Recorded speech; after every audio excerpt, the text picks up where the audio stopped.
My friends, I hope you're doing fantastic. I'm super excited to be here with you today and actually talk about a couple of things about the career and the startup world. I know this is a sensitive topic for many of you, for myself included, because we practically all of us have to spend a decent chunk of our life in whether that's doing our own business or working in a corporate, as I call it. And today I have an exciting topic. It's how to progress a career and tips from the startup world. So I have few points, pretty much just six. But first I want to ask you, where are you on the spectrum of startup versus corporate? And what is your opinion about this? Because obviously you might be intrigued by that title, but you might also think about your own career. Where are you at? And this is where I have learned a lot in my career to be bold. And I want to start there. If you're here and you're watching this, you might be a bit, inclined to think, okay, I'm not sure what is for me. I'm still trying to figure out. And this is what was kind of always the key takeaway for me, to be bold and to be brave and to say, okay, I will try this, I will do that, and I will do less of this. But it started with this notion of experimentation and knowing that I will actually make a lot of mistakes. And if you are like me, if you're like, many people out there, you need to figure out what works for you. I can tell you in these 6 points what worked for me, but in the end, it comes also because where I come from and because what I believe and because maybe in particular part of our life we are more bold than in other, and sometimes we just need to make mistakes to make our own work and to make our own experiences, if you will. So the first point I have for you guys today, and I hope you're having pen and paper to write it down, is to experiment. So I started with the notion of being bold. Being bold for me means having this courage and being courageous about the way you go about things. It means I know that at this particular part of life, I don't have kids, I don't have this, or perhaps you have kids, so you need to adjust. So experimenting with what works for you and what doesn't. So in my earlier part of career working abroad, I was a lot on the media side, on the software side. So I was kind of thinking what works for me. And I always was flirting with marketing, sales, and needed to figure out what makes me happy. And again, what made me happy back then might not make me happy now. So know that as you start doing this whole career ladder climbing, you need to be confident that it doesn't have to be set in stone. In the Western world, especially now in today's day and age, a lot of mindsets are being shifted because in an earlier career, like my dad or perhaps your parents used to work for 30 years in one company. It rarely happens nowadays. It's very rare that people stick long time in one company, although I encourage it. I have my experience with that, but also I know that, sometimes you start from the other side, as I'm saying, you experimenting a little bit more, and then you eventually arrive in a company or place where you say, oh, it feels like home. So experiment. That's something that really helped me. The second thing that comes kind of hand in hand with this is, do not be afraid to fail. Do not be afraid to make mistakes. And again, this comes very easy and it comes very natural now from my mouth because I've been there and I've done a lot of many mistakes and a lot of kind of, setback, that decisions that set me back and seemed like maybe not super logical back then. But it helped me to get to know myself. And I think this is really the priority you need to really be focused on, to making bold decisions, to making these lessons learned. And let's kind of rephrase this making mistakes to lessons learned. You need to be switched on, as I call it, to the career. You need to be switched on what makes you feel good, what doesn't make you feel good, where you're learning from, and what really doesn't make a huge impact on you. And this sometimes it might be nuances in the fact, the job you're doing to the company you're actually pursuing, or completely to the industry you work in. And it might be very challenging sometimes to switch from one industry to another, from one title or from one particular function you have to another function, but it's not impossible. It is possible, and you've seen it, people switching careers, people switching career path. So I encourage you to just be a bit more courageous again, and that comes to the third point. I want you to be bold, I want you to be courageous, and I started with that notion, but also I want you to embrace this long-term perspective, and I talk about this a lot in different shapes and forms, but especially in career. You are not a tree. You can change, you can pivot. I want you to be more open to experimenting, not to flirt. You can flirt in your earlier career path if you're switching and you're like, okay, I don't know where to go. You can flirt a little bit with where you're going, with the different functions and different things. But I want you to really embrace the fact that you're courageous and you are the owner of your path. And it doesn't say anything about you if you are switching every year. It says maybe to the recruiter, to the employer, that you are maybe more less serious with things, but maybe that's not true at all. Perhaps you had some mishaps, or perhaps actually that's exactly your mindset, that you want to gather this experience from different fields because it makes you more well-rounded, it makes you more holistic, and it makes you stronger once you land in the industry that you really believe you want to stick on a little bit longer.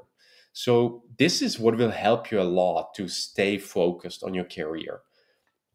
So I want to give you also a little bit of just of my experience working in a startup world. I'm working. I was fortunate to work for some really cool companies and for some smaller to bigger ones.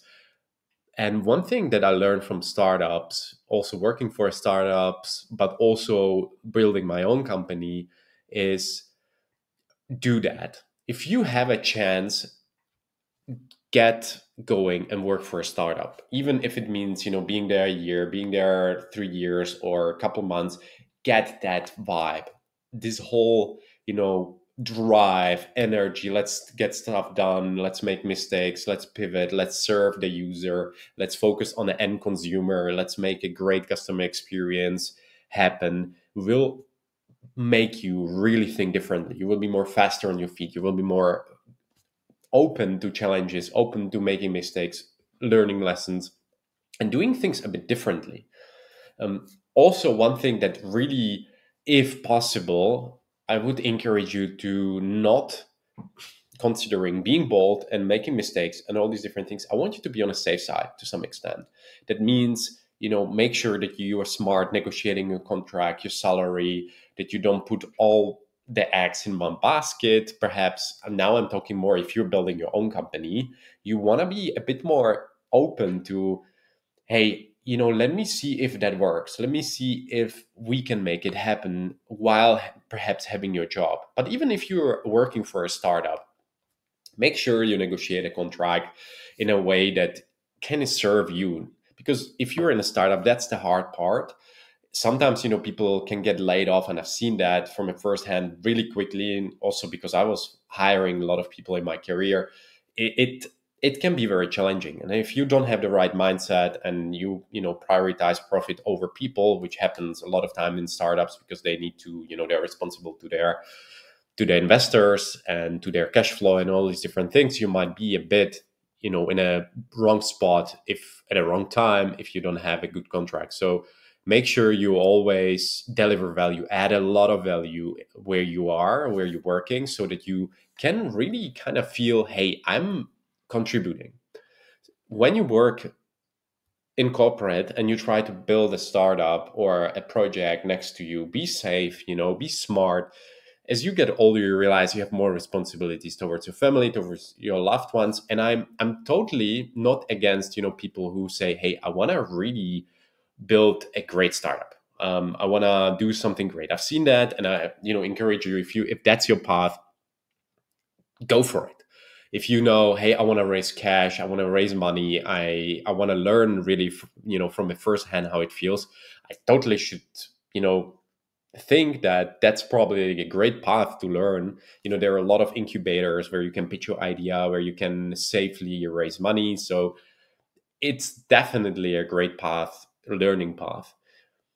But if you have the luxury having a job, which will be harder for a lot of us out there who try to make an impact next to our daily job or day-to-day jobs, it is a preferred path. From my career where I tried both ways, it's you can still be successful building a startup.